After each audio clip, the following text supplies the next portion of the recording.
These are the real reasons your manifestations are not working. I like to think back of when I was a child and when I had big dreams and visions and I was constantly daydreaming. And the truth is, in a very interesting way, a lot of the things I was dreaming about did come true, even when I was a child or when I later became an adult. I was reflecting on why is it so easy sometimes to manifest something and to think of what it is that you want and it just happens either way immediately or a couple of months or years later, and why sometimes we're trying so hard to make it happen and it is simply not happening. I really looked at the things that I have done, the mistakes I have done without even realizing, but I also looked at the things that my clients, the people in my life, the people that have worked with me have done. And I've really seen a common thread between all of those things that we do or we don't do that are blocking ourselves from manifesting. And I also want to talk about the word manifestation, because ultimately manifestation is not anything that's woo-woo. Manifestation just means that you are creating the life that you desire or not desire, because ultimately you're constantly manifesting. Even if you right now thinking that your manifestations are not working, that is not true. You are still creating your life with your thoughts and your beliefs. Even if what it is that you want is not here yet, doesn't mean that you're not consciously creating. So that is the first step to recognizing that manifestation is happening all the time. All the time you're manifesting, all the time you're creating. And you might not be creating what it is that you want, but you're creating the things that you are a match to. And so when I think back again, when I was a child and the things that I wanted, and I'm gonna become very honest here, and I've become very honest a couple of times before. One of my biggest dreams, becoming emotional even on here because it really is a big dream and was a big dream. When I was 7 years old, I became a very, very big Shakira fan. Okay, that was around the time of Whenever, I think everyone knows the song, it was 2001. And I saw her on TV for the first time. I loved everything about this woman. I started belly dancing, I started songwriting, singing, playing the guitar, writing my own songs. And up until this day, I've really still have a very big vision in terms of philanthropy and the things that I have learned through her. Long story short, I always wanted to meet her. The moment I became a super fan, I was dreaming of meeting her. I would spend hours after school, listening to her music, looking at her posters, like just a crazy fan, okay? And I met her. I met her actually a couple of times. It didn't happen. I want to say it took me 15 years for that to happen, but it did happen. The very thing that I think why it happened was because I didn't doubt at all that it will not happen. I knew deep within, I already envisioned the way that I would, give her a hug and speak to her and take a picture with her. I would every day from the moment I was 7 years old, visualize how it would be meeting her. It came from a place of, I know it will happen, and I will not rush it. I will not force it. I will not doubt that it will happen. When it comes to manifestation, truly the art of it is in your body feeling like there is no other way but it happening. Like so deep within, it will happen. And then what happens is you detach yourself from the time frame. You detach yourself from how it needs to happen, when it needs to happen, how it's supposed to happen. You detach yourself from the action that you should take. Because oftentimes we think, we have to take step-by-step process so it happens in a certain way. But that is not true. You get to stay so in touch with your desire and also building that trust that it will happen. The truth is, as a child, it's a lot easier to manifest. Why? Because you are fresh on planet Earth, right? You didn't have a lot of wounds yet. You didn't have a lot of experiences yet. You didn't have a lot of failures yet. You didn't have a lot of self-doubt yet. All of that starts to develop over the years as you go to school, you get a job, you are in your first relationships, you have your first friendships. You then start to live life and you gather experiences and you also start viewing the world in a certain way but you also form a self-image, the identity that you think you are. And so when that happens, we also, of course, have experiences that are not so great. We have experiences where we were hurt. We were experiences where we were wounded. Even as children, what can oftentimes happen is that we then manifest from this wounded place, from our childhood experiences or early experiences that weren't that great. Even later on in adulthood, we still can get wounded and hurt. And so we're trying to manifest from that place, hoping that once we manifest that thing, that wound will no longer be there. But that is not true. There are so many like quotes and memes and Instagram posts or TikTok posts that I see about people where they say something along those lines of like, prove it to them that you can do it. Prove it to them. And that's not manifesting from a healthy place. You're manifesting from a wounded place if you feel like you have to prove something to someone, or that once you have a villa, you're gonna finally feel the fulfillment that you couldn't feel when you were a child. All of those things are so happening oftentimes in a subconscious that we are not even aware that we might be manifesting from a wounded place. We might be wanting to prove something to someone, prove it to ourselves, prove it to our partner, or any other wound that we might have as a child, believing that once we have the thing, we will finally feel enough. We will finally feel good enough. Once we are famous, once we are known, we will finally feel that, maybe loneliness wound or not feeling understood wound. And these things are simply not true. Yes, they can make things easier, but oftentimes real manifestation, the way that you want it to look like, requires you to go deeper and do the inner work that we oftentimes don't do. Also, when we create from that place, when we create from a wounded place, we are trying to manifest from a place of lack. We believe right now is not enough. It shouldn't be this way. We're trying to manifest so that we fill a space that feels empty. And if that's money, relationships, success, whatever that might be, you are so focused on what you don't have that you are trying to manifest. Once you have that thing, you will feel better. And it doesn't work that way, because ultimately your underlying feelings are what will be manifested. So if you are so focused on the lack, you will keep manifesting lack or more of it, or life will show you why there's lack in your life. And so it really helps to look at it, where are my thoughts? You might be already have manifested a lot of the things in your life and you still feel like it's not enough. That is another thing. Do you still believe where you're at, even though you probably, if you look back, from where you've been 20, 30 years ago, maybe to where you're now, and if you would show your inner child everything you've created, they would probably be amazed and so proud of you. But you're still here, always looking for, it's not enough yet, it's not enough yet. And you can see this with business owners, millionaires, billionaires. They keep wanting more. And again, there's nothing wrong with that.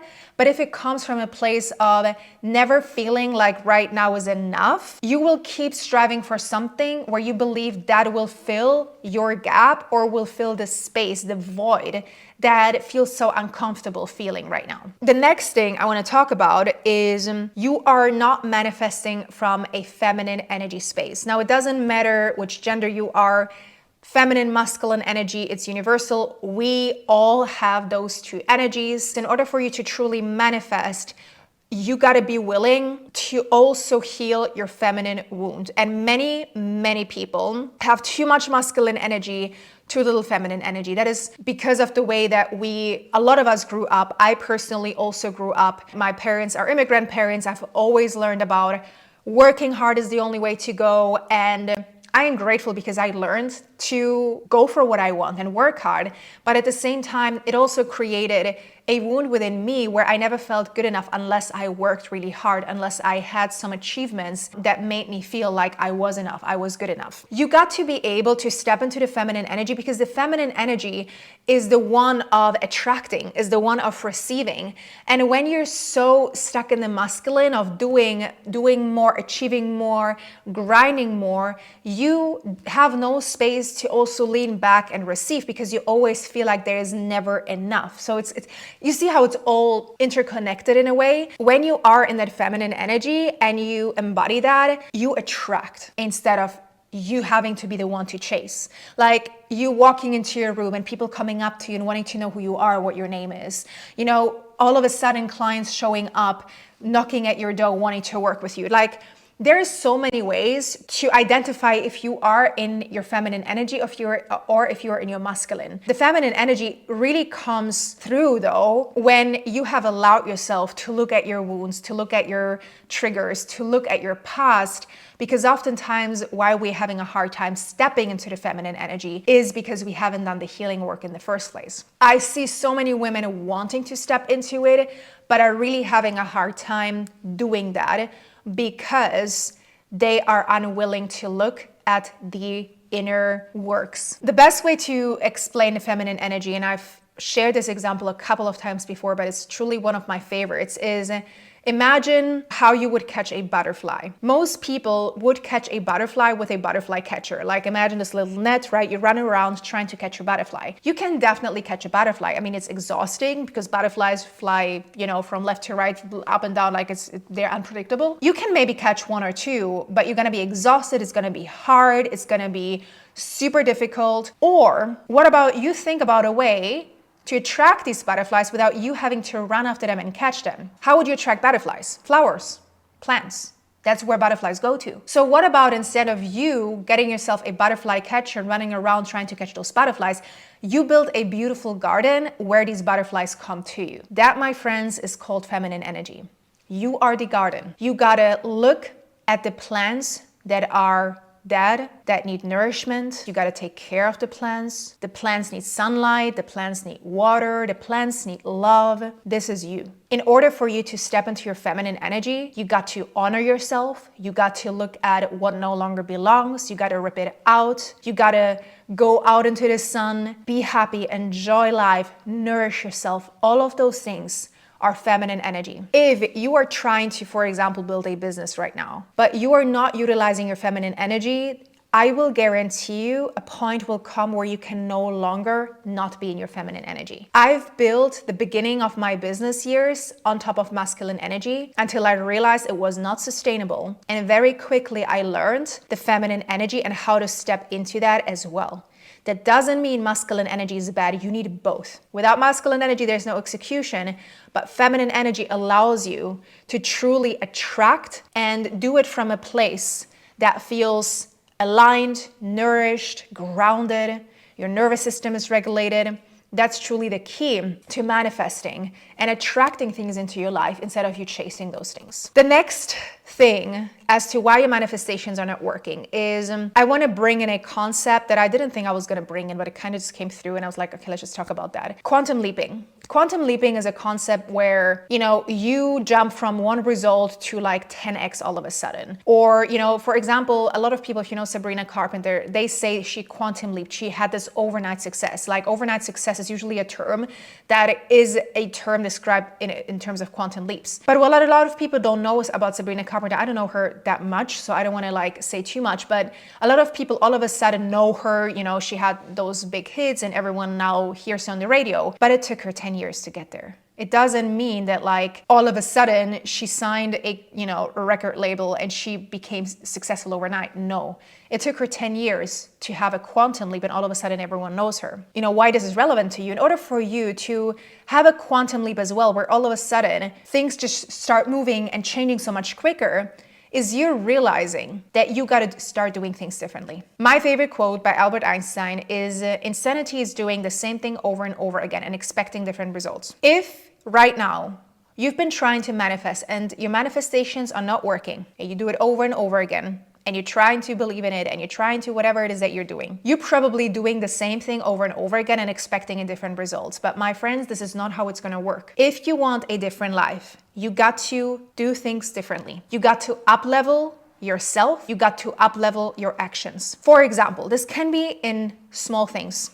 I was just thinking about that. I heard this from a friend of mine and I found this a very interesting way of looking at it. Let's say you fly a lot. Let's say maybe you're a business owner and you do fly a lot from one place to the other and you've been stuck at a certain income. But when you fly, you are okay with your seats being picked randomly in the plane. A lot of times you end up in a middle seat and you have one person on the left, one person on the right, and you're scrunched there and you hate it. But you think it's not worth it to pay $20 for an upgrade to get a window seat or an aisle seat. so you don't have to crunch. This is aligned action with the person that you want to become. This is not about spending millions and millions of dollars or thousands of dollars on business class. These are small up levels that you can do in your day-to-day. Looking at your closet and looking at the clothes that maybe you've had for 20 years. And asking yourself, is this still me? Or am I up leveling? Am I becoming someone new? Am I willing to give these clothes away and to get myself something that is more aligned with the person that I'm becoming? These are small tweaks. For example, I went to a Mind Valley event in Dubai recently. And the last time I went there, I got myself a gold ticket, I think it was called, which is what, like a general admission ticket. And I remember being there and I was like, why didn't I get myself a VIP ticket? Like I wanted to be in front with the speakers and be in the lounge and have the accessibility to talk to them if I wanted to. So that's where I want to go. That's who I want to be. That's who I see myself as. And so the next time I decided, it was double the price, but I was like, this is my up level. I will be getting myself that VIP ticket. And I did. And it was a stretch, but it was a stretch of believing I deserve to be in the same room as them. And so those little stretches though, will change the way you think about yourself. And then as I'm there, I might meet someone who is gonna help me with my business or who's gonna wanna be my client, who's gonna pay me, I don't know what. Like these small decisions, they have a ripple effect. You might right now not realize that by the decisions that you're making, you are actually holding yourself back from truly growing your manifestations to the level that you want it to, or truly creating the life that you truly want to create. Let's say right now your health is your most important, but you still buy the conventional product over the organic, even though the organic might be 10 cents more expensive. It's right next to each other. You're like, oh, I always bought the organic. I don't need I always bought the non-organic. I don't need the organic. It's not about the 10 cents. It's about the feeling you get once you choose those organic tomatoes over the non-organic ones. It's about you putting yourself into the energy of, I deserve this. This is my new life. I'm up leveling. I'm doing things differently. Editing Jess here. I just want to put this in because as I'm editing this, it might come across that you have to spend more money to up level, which is not true. And also even with things like my ticket upgrade and, buying the more expensive tomatoes, this is not something you have to do every time. It's more about the feeling, but there are other ways for you to create that, like dressing up or, putting on more makeup in the morning, doing things that make you feel more elevated. Again, it's not about the tomatoes. It's about the feeling that you create. And you can buy your organic tomatoes once and then never do it again. But it's more about noticing how that makes you feel and expanding the possibility of who you can be and what you're creating here. I don't come from a privileged background at all. I had to work and still have to work hard to make things happen in my life. But those small little changes really helped me change the way I view myself and really helped me up level certain things in my life. That's truly how powerful it can be when you recognize those small things really make a big difference. Next is your identity. If you do not know what your identity is, I do have a couple of videos here on my YouTube as well as on my podcast. But identity is similar to self-image, the image that you have of yourself. And it's very aligned again with what I just said. But you might be wanting a certain manifestation to come true, but you still say to yourself, once I have that, I can finally do that or be that or believe that or think I'm good enough. Your identity comes first and then your manifestation follows. That means if you want to be a famous YouTuber, I'm making this up because this is where I'm at right now. I'm growing my channel. I see myself as Jessica, who already has 100,000 subscribers. I don't have them yet, but this is who I believe I am. And then I align myself with that identity, and that's how I show up in my videos. And when I show up in my videos like that, my energy is aligned and I attract the right people into my space. But if I see myself as, oh, Jessica, who only has a couple of subscribers, I'm gonna keep myself small, I'm gonna hope that someone's gonna watch my video, I'm not in the energy that is potent and powerful. I'm in the energy of hoping that someone's gonna watch my video, hoping that someone will subscribe, constantly checking if someone is subscribing. There is no trust in my identity and who I am. Your identity piece is so important. If you want to become a millionaire, start thinking like a millionaire. And I'm not saying you gotta spend like a millionaire, you start thinking like a millionaire. If you think you wanna become a millionaire, ask yourself, well, if right now I want to have $1 million business, I gotta take care of my health. Like, I gotta be top level notch right up here. I gotta think clearly. I gotta show up the best way possible. I'm gonna dress a certain way. Again, it doesn't mean you spend a lot of money. It's those small nudges, those small changes that will up level who you are. And the perfect exercise that I love to do is whenever I do step into, content creation or something, I take a moment, I'm like, okay, 100K subscriber Jess, how would you show up? And I align with like, how would I feel if I saw those 100,000 subscribers? What would I say? What would my energy be? Like, would I hold back? Then I align myself with that and then I show up. And that's truly the most powerful thing you can do, because when you do that every day, you will realize, oh my God, I'm capable of so much more than I never thought. But most people take action based on the old identity, not on the new identity that they want to create. So my invitation to you is truly ask yourself, who do you want to be based on your goal? Who do you need to be, based on your goal, not who do you want to be. Who do you need to be based on the goal, on your manifestation that you're trying to work on, and then work backwards. The next thing I want to talk about, emotionally connecting yourself with your manifestations. I do think, and this happens to me as well, I had certain manifestations that I want to make happen, and eventually I would lose the emotional excitement about it. I would have this goal for so long and it wouldn't happen that I would lose the emotional connection with it. But truly the key to your manifestations is not what you do, it's your emotional excitement, connection to the thing that you want to create. So for example, if you close your eyes right now and you think about your dream life, the manifestation that you want to happen, what are you feeling? Are you feeling love, excitement, passion, freedom? Like, these are the emotions that will get you going in your day. If you're not connecting yourself every day with the emotions of your dream life, your manifestations are taking so much longer to create because you are thinking in a logical sense. You're way up here in your mind, but emotions are happening in your body. You're feeling on a physical sensation level in your body. And so even here, again, do this exercise with me, close your eyes, think of your dream life. And like, let's say you're feeling excitement, love, peace, whatever that might be. Notice where in your body are you feeling it, and tune into that feeling. And now triple that like double that feeling, triple that feeling, increase that feeling that is in your body, and allow for that to truly be so dominant, so prominent, and then take action from that feeling. Again, it's not about once I have this, I will feel this. No, you feel this now, so that your actions and who you are aligns with what you want. So if you stop doing that, that is probably the reason your manifestations are not here yet. And again, I'm guilty of that too, because I've become so caught up in the day-to-day mundane, just doing things. But stop yourself for a second and ask yourself, am I just being busy for the fact of being busy? Or am I truly taking aligned action? Am I emotionally connected with everything that I'm doing? Like, even I did the taxes this morning, and I put on some music. I was standing on my standing desk. I was vibing while I was putting my taxes up. I'm like, oh my God, I'm so grateful. This person paid me this person paid me this. Even if it was $11, there was, one for $11, then there was one for $500, then there was one for $4,000. I'm like, oh my God, I'm so grateful. Like, this is so amazing.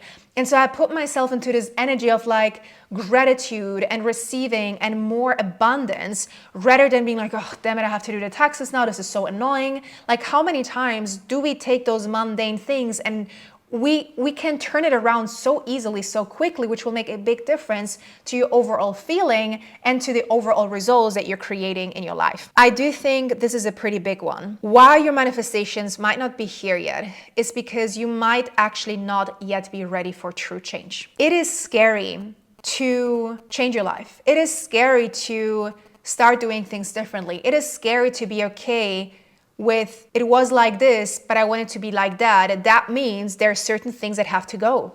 That means there are certain things I have to let go of. Let's say your biggest dream is to live in a warm country by the beach, but right now you live in a cold country in an apartment, and your biggest dream is to have a house by the beach. Well, As beautiful as this dream sounds, that also means you will have to move. That means you will have to say bye to your current friends, to the current people that you have in your life. You will have to make a decision. You will have to look for an apartment somewhere else. There's going to be a lot of change if you want that dream, because not all of your friends can come with you, and not everything that you have created in your current life will be the same in your new life. And that fear of change is oftentimes something that might be holding back your manifestations. So ask yourself right now, like, am I willing to give these things up, or am I not ready? Because right now you might not be ready, but that's also why your manifestations are not here yet. In order for you to have something that you truly want, there are parts of you that you will have to let go of. That might be uncomfortable, they might be scary, they might be not what you wanted it to be. But it's also a great opportunity for you to identify how much you truly want that change. And again, my suggestion is to connect with your vision on a much deeper emotional level, rather than just on a step-by-step process of how you're going to achieve it. Connect with it on a much deeper emotional level, so that that fear of change doesn't become so big. And also ask yourself, where has your life already changed? You've probably already been through a lot of change and you've been okay. Like, where have you created a better part in your life? Where have you maybe given up an old relationship and found new love? Where have you maybe quit an old job and attracted a new job that you were so happy to attract? Like, look at proof already in your life where you've been able to embrace that change. And yes, it was scary, but you've made that happen. I really hope you enjoyed this one. I wish someone would have given me this information that I have just given you. If you do like this one, please let me know down below. Subscribe to the channel. Tell me in any type of way. I'm sending you so much love, and until the next time. Bye-bye.